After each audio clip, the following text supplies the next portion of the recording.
अहमदाबाद में वक्फ बोर्ड से जुड़ा एक बेहद ही चौंकाने वाला मामला सामने आया है। यहां पर वक्फ के फर्जी ट्रस्टी बनकर 5 लोग 100 से ज्यादा परिवारों से पिछले 20 साल से किराया वसूल रहे हैं। हालांकि किराएदार की शिकायत के बाद पुलिस ने सभी 5 आरोपियों को गिरफ्तार कर लिया है।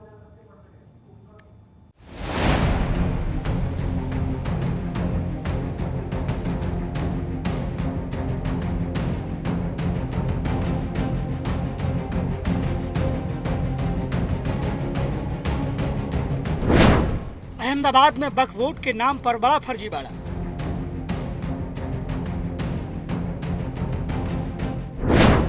फर्जी ट्रस्टी ने किराए पर दिए 100 मकान।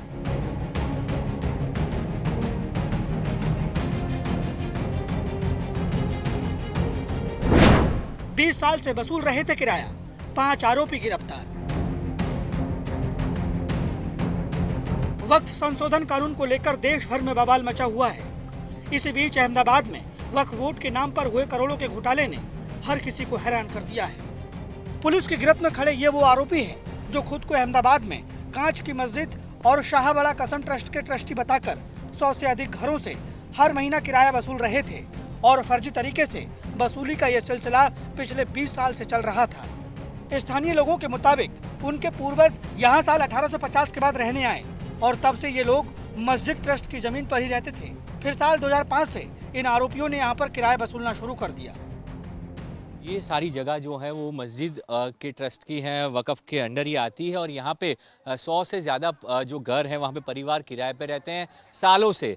100 से ज़्यादा साल से उनके जो परिवार है यहाँ पे रहते हैं और उन लोगों से कुछ लोग जो हैं जबरन किराया वसूल करते थे, जो ट्रस्टी नहीं है और ना ही जिनकी ये मिल्कत है वो लोग जो हैं वो किराया वसूल करते थे। और इसके खिलाफ जो है लोकल थाने में कंप्लेंट दर्ज की गई। हमारे साथ स्थानीय लोग हैं, उनसे बात करते हैं। आपका नाम क्या और आप यहाँ पे कब से रहते हैं? मोहम्मद इदरीस रमजानी भाई काश्मीरी। मैं लगभग 71 से हम यहाँ पे रहते हैं। उसके पहले हमारे चाचा रहते थे, उनके नाम पे था। ये लगभग 20 साल से ये लोग किराया वसूल करते थे। लगभग 20 साल से ये लोग ट्रस्टी बन के बैठे हुए थे। पर जब हम लोगों को खबर नहीं दी, पर ये लोग हमारे मकान तोड़ने के ऊपर आए, उसके बाद हमने वक़फ़ में अर्जी करी तो वक़फ़ में जी खबर पड़ी कि ये लोग ट्रस्टी नहीं है। इनकी पोल तब खुली जब जमालपुर इलाके में ग्लास मस्जिद के पास रहने वाले मोहम्मद रफीक अंसारी ने पुलिस स्टेशन में शिकायत दर्ज कराई। ये हमको 2024 के अंदर पूरा आइडिया आ गया था कि ये ट्रस्टी नहीं है, मतलब यानी कि मेरे से नहीं, ऐसे हमारे 100-150 मकान है, 30 से 40 दुकान है, सबसे पैसा उगरा रहा है और पैसा वक़फ़ में जाना जो चाहिए अपने जेब में रख रहा है, बराबर है। इसका कोई हिसाब किताब नहीं। उसके बाद भी ये हमारे मकान खाली करवाने के चक्कर में था, हमारी ज़मीन पे कब्जा करने के चक्कर में था। ऐसे तो इन्हें दोनों ट्रस्ट पे कब्जा कर रखा है 20 साल से, क्या फिर भी हमारे मकान पे कब्जा करना चाहता, हमको खाली करा के यहाँ से निकालना चाहता था। उसके बाद मैंने ये एक्शन लिया है और मेरे साथ बहुत सारे 20-22 घर वाले हैं, वो लोग मेरे साथ में हैं और हम लोगों ने उनके सपोर्ट से मैंने ये काम किया था। दरअसल ट्रस्ट के सभी पुराने ट्रस्टी का निधन हो चुका है। ट्रस्ट ने ये जमीन सालों पहले अहमदाबाद म्यूनिसिपल कॉर्पोरेशन को सौंप दी थी। इसके बावजूद आरोपी इस प्रॉपर्टी की रकम हड़प रहे थे। ये हमसे भाड़ा लेते थे और पहुंच भी देते थे, बाकी हम चला देते कि चल रही है तो चलने दो। 1.5 साल पहले हमें पता चला कि ये लोगों का ट्रस्टियों में कोई का भी नाम नहीं है और ये लोग बिना सबूत के ट्रस्टी बन के बैठे हुए हैं। कानूनी कार्रवाई से हमको पता चला कि ये अपने वक़फ़ में इनका उल्लेख ही नहीं है, ऑनलाइन इनका नाम है लिखित के अंदर। टोटली अंदाजा पत्र देखने जाएंगे ना तो 100 से 200 मकान, कम से कम 100 से 200 मकान है और 25 से 30 दुकानें हैं टोटल मिला के मस्जिद की आवक के अंदर। बल्कि और जो है 2 फ्लैट है, जो 2 टावर है, उसके अंदर एक फ्लोर के अंदर 4 फ्लैट है और टोटल 6 माले की बिल्डिंग है 2। जांच में यह भी खुलासा हुआ है कि वक्फ बोर्ड की जमीन पर बने स्कूल के जर्जर हो जाने के बाद भी आरोपियों ने स्कूल की जमीन पर दुकानें बनाई और वो भी किराए पर दे दी। हमारे पास कुछ समय पहले एक शिकायत आई थी जिसमें बताया गया कि कुछ 5-1 लोग मिलकर अपने आप को ट्रस्टी बताकर वक्फ की जो ज़मीन थी, प्रॉपर्टी थी, उसमें भाड़ुआत करार कर रखे थे इन लोगों ने और वो वहाँ के जो टेनेंट्स थे उनसे वो इस चीज़ का रेंट लेते थे। तो कई समय तक तो जो वहाँ पे रेंट देने वाले लोग थे, जो भाड़ुआत थे, उन्हें यही पता था कि यही ट्रस्ट के लोग हैं। लेकिन बाद में उनके ध्यान में आया कि इस तरीके का मामला नहीं है और ये लोग गलत तरीके से फोर्ज डॉक्यूमेंट्स के साथ और इम्पर्सोनेशन करके ये लोग रेंट वसूल कर रहे थे पिछले काफ़ी सालों से। आरोप है कि आरोपी ट्रस्ट की संपत्ति पर बने जिन मकानों का किराया वसूल रहे थे उनमें 2 अवैध 6 मंजिला फ्लैट भी शामिल हैं। बाकी जो फ्लैट्स की आप बात करें उसमें अभी हम लोग ये देखेंगे कि इन्होंने किस तरीके से वो फ्लैट्स खड़े करे, एग्जैक्टली प्रॉपर्टी जो भी हैं, जहाँ पे जो भी ज़मीन है वो किसके नाम पे थी, इन्होंने किस तरीके से कब्जा किया, और आगे अगर इसमें इनका प्रॉपर रोल पाया जाता है तो आगे हम उसको बिल्कुल अटैच भी करेंगे प्रॉपर्टी को। इतना ही नहीं, आरोपी शाह बड़ा कासिम ट्रस्ट के दान का बॉक्स ऑफिस भी इस्तेमाल करते थे, जिससे हर महीने 50,000 रुपए की कमाई होती थी। पुलिस ने 5 लोगों को जो है वो अरेस्ट तो कर लिया है, गिरफ्तारी हो चुकी है। पर बड़ी बात यह है कि ये एक किस्सा है, ऐसे कितने किस्से पुलिस भी अब जांच करें कि इतने कितने लोग हैं जिनके पास से उन्होंने किराया वसूल किया और गैर कानूनी तौर पे किराया वसूल किया गया, और किस तरह से वक़्फ़ की ज़मीन का जो है वो गैर कानूनी उपयोग इन लोगों ने किया, उसके ऊपर भी अब जाँच चल रही है। अहमदाबाद से कैमरामैन सैयद आलम के साथ ब्रजेश दोषी, आज तक। वक्फ कानून के बाद सरकार ने साफ कर दिया है कि पार्टी बड़े और कदम उठाने से पीछे नहीं हटने वाली, और इसी बीच मोदी सरकार संकेत ये भी दे रही है कि अगला कदम यूनिफॉर्म सिविल कोड का जल्द उठाया जा सकता है। गुजरात के मोरबी और छोटा उदयपुर में तो अभी से यूसीसी के विरोध में प्रदर्शन भी होने लगे हैं। देश में जब वक्फ कानून के खिलाफ लोग प्रदर्शन करते आए हैं, तब यूनिफॉर्म सिविल कोड का बिल देश में आने से पहले ही प्रदर्शन होना क्या बताता है। गुजरात के छोटा उदयपुर जिले में पिछले हफ्ते सैकड़ों लोग काली पट्टी बांधकर, काले झंडे लेकर, काले बोर्ड लेकर ये कहते हुए निकले कि वो यूसीसी को नहीं मानते हैं। यही गुजरात के मोरबी जिले में भी दिखता है। यहाँ भी लोग देश में यूसीसी के खिलाफ प्रदर्शन करने लगते हैं। इसी के बाद खबरदार करता सवाल आता है कि क्या ये लोग मान रहे हैं कि वक्फ कानून के बाद अब जल्द सरकार यूनिफॉर्म सिविल कोड पर कदम उठाने जा रही है। 3 तलाक आप ले आए, मुसलमानों को 3-3 साल की सज़ा का प्रोविज़न आपने रख दिया। आपने कश्मीर का 370 बग़ैर कश्मीर के लोगों की मर्ज़ी के हटा दिया। 371 की आप कोई बात नहीं करते। आप वक्फ बोर्ड भी ले आए, मस्जिदों को, दरगाहों को, कब्रिस्तानों को, जिनको चाहें आप कब्ज़ा कर लें। अब यूनिफॉर्म सिविल कोड ही तो रह गया है। आर्टिकल 44 ये नहीं कहता कि यूनिफॉर्म सिविल कोड को इम्प्लीमेंट कर देना चाहिए। आर्टिकल 44 कहता है यूनिफॉर्म सिविल कोड को इम्प्लीमेंट करने की सरकार को कोशिश करनी चाहिए। जिस कोशिश की आशंका मुस्लिम संगठन और नेताओं में नजर आ रही है, वो जल्द ही जमीन पर उतरती दिख सकती है। ये बीजेपी की तरफ से पोस्ट किया गया वीडियो है, जिसमें एक हिस्से में लिखकर आता है यूनिफॉर्म सिविल कोड लोडिंग। साथ ही दिखाया जाता है कि बड़े कदम उठाती सरकार आगे के लिए तैयार है। Mother raised me as the kindest and the sweetest person you'll ever met. But if you mess with me, then I will show you.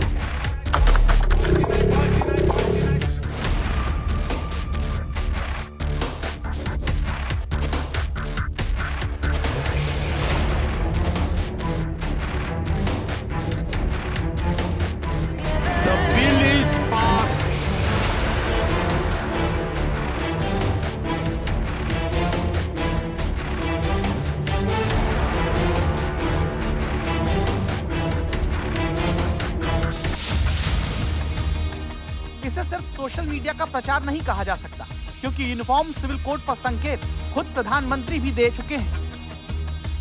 जब जब कांग्रेस को सत्ता का संकट दिखा, उन्होंने संविधान को कुचल दिया। कांग्रेस ने आपातकाल में संविधान की स्पिरिट को कुचला, ताकि जैसे तैसे सत्ता बनी रहे। संविधान की भावना है कि सबके लिए एक जैसी नागरिक संहिता हो, जिसे मैं कहता हूं सेक्युलर सिविल कोड।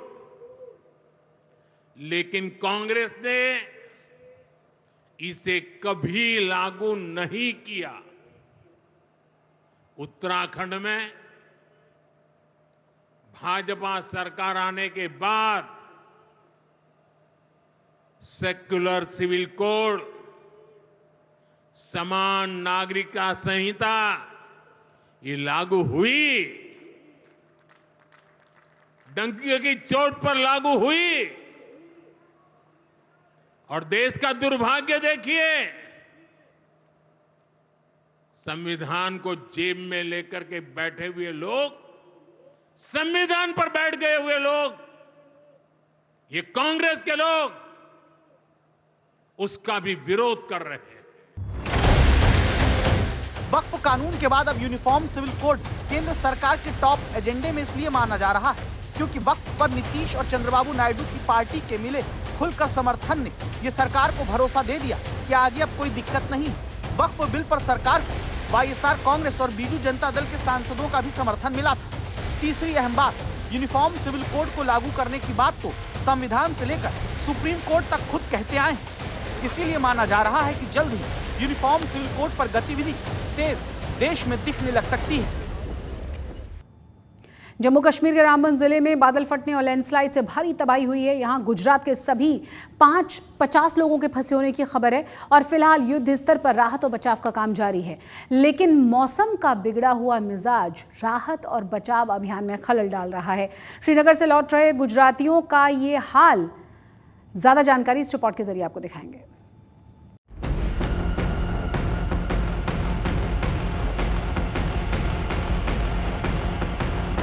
के रहने खाने की सब सुविधा वहाँ की सरकार ने कर दी है। गुजरात के गृह विभाग ने जम्मू कश्मीर के गृह विभाग से चर्चा करके उनको तुरंत ही मदद मिले उसके लिए व्यवस्थाएं की है और उनके साथ संकलन किया है। जितना जल्द हो सके उनको वापस लाने की व्यवस्था की जा रही है। हम जल्द से सभी लोगों को सुरक्षित तरीके से यहाँ लाएंगे। तबाही की ये तस्वीरें जम्मू कश्मीर के रामबन से आई है, जहां बादल फटने और लैंडस्लाइड के बाद हालात बेहद खराब हो गए हैं। दूर दूर तक तबाही के सिवा कुछ और नजर नहीं आ रहा है।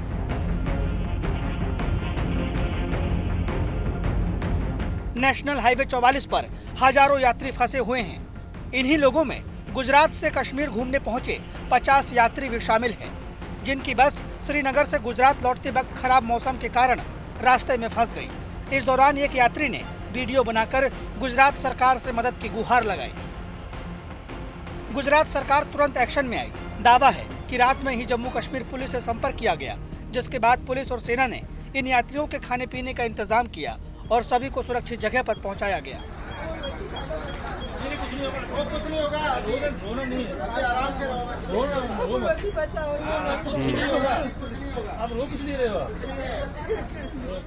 जैसे ही माहिती प्राप्त हुई, गुजरात के गृह विभाग ने जम्मू कश्मीर के गृह विभाग से चर्चा करके उनको तुरंत ही मदद मिले उसके लिए व्यवस्थाएं की है और उनके साथ संकलन किया है। लेकिन जिस प्रकार की परिस्थिति वहाँ पे है तो वो लोगों को भी समय लग रहा था वहाँ तक पहुँचने में, लेकिन सभी लोग संपर्क में हैं। मेरे गृह विभाग के खास करके कंट्रोल रूम के डीवाईएसपी भी उनके साथ संपर्क में है और जम्मू कश्मीर पुलिस गुजरात के गृह विभाग के साथ संपर्क में है। हम जल्द से सभी लोगों को सुरक्षित तरीके से यहाँ लाएंगे। फिलहाल गुजरात के सभी पर्यटक सुरक्षित हैं और राज्य सरकार उन्हें जल्द वापस लाने की कोशिशें कर रही है। सभी हमारे जो टूरिस्ट है वहाँ पर सुरक्षित है, किसी को इंजरी भी नहीं हुई और कोई कैजुअलिटी भी नहीं है। उनके रहने खाने की सब सुविधा वहाँ की सरकार ने कर दी है। यहाँ पर आदरणीय भूपेंद्र भाई पटेल और हर्ष संघवी जी ने तुरंत ही कार्यवाही करते हुए उनकी सुरक्षा की सुनिश्चितता की गई है और जितना जल्द हो सके उनको वापस लाने की व्यवस्था की जाए।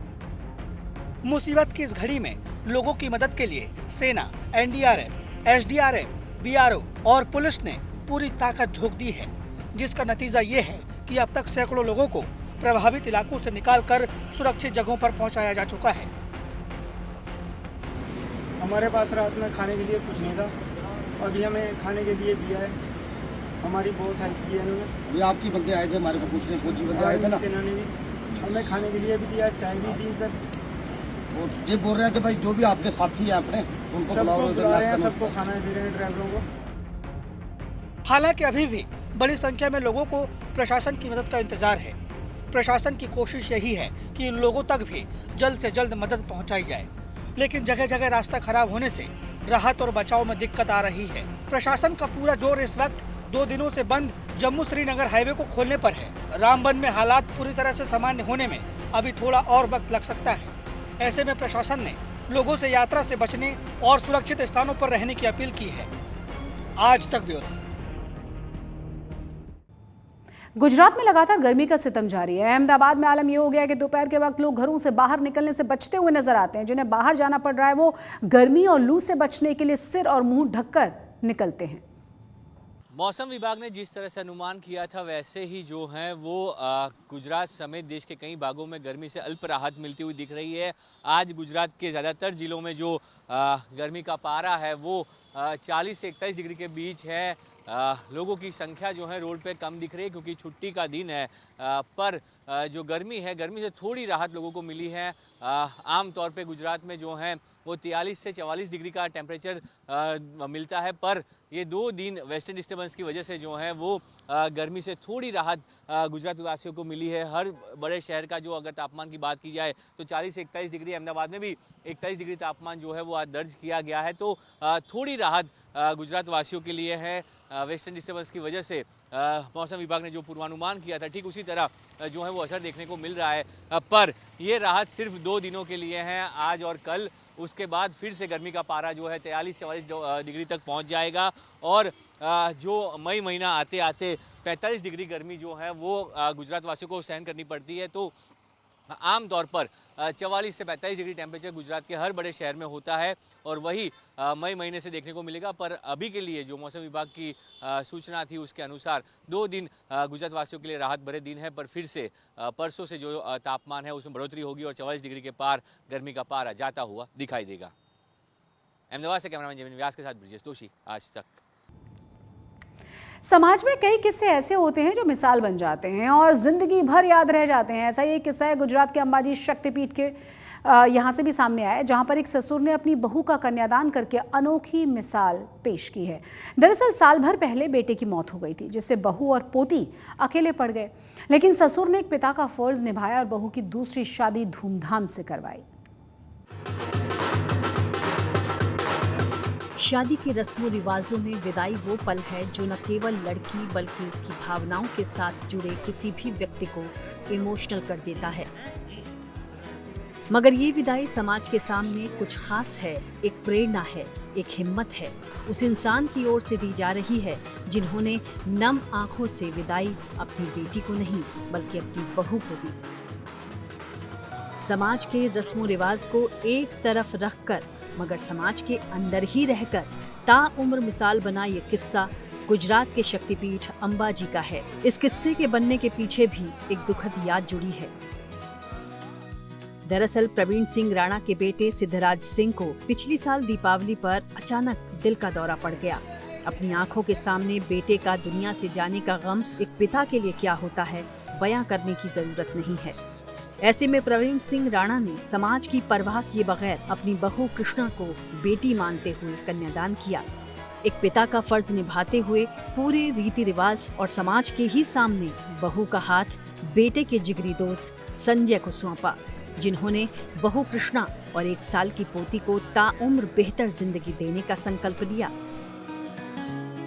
आप लोग सब आए, इसके लिए मुझे बहुत खुशी है। और जो घटना मेरे दोस्त के घटी है सिद्धार्थ के साथ, मेरा बहुत पुराना फ्रेंड है और उसकी वाइफ कृष्णा मेरी बहुत फ्रेंड है, अच्छी पुरानी। तो मैंने सोचा कि एक बच्ची को और उसकी माँ को सहारा देना इस दुनिया में सबसे बड़ा काम है, तो इसके लिए मैंने उनसे शादी करी है और दोनों का मैं ख्याल रखूंगा, मरते रहूंगा। बहू को विदाई देते ये भावुक पल और पोती से लाड प्यार भी प्रवीण सिंह राणा के उस जज्बे और हिम्मत को बयां कर रहा है जो समाज के लिए अनूठी मिसाल है। गुजरात के अंबाजी से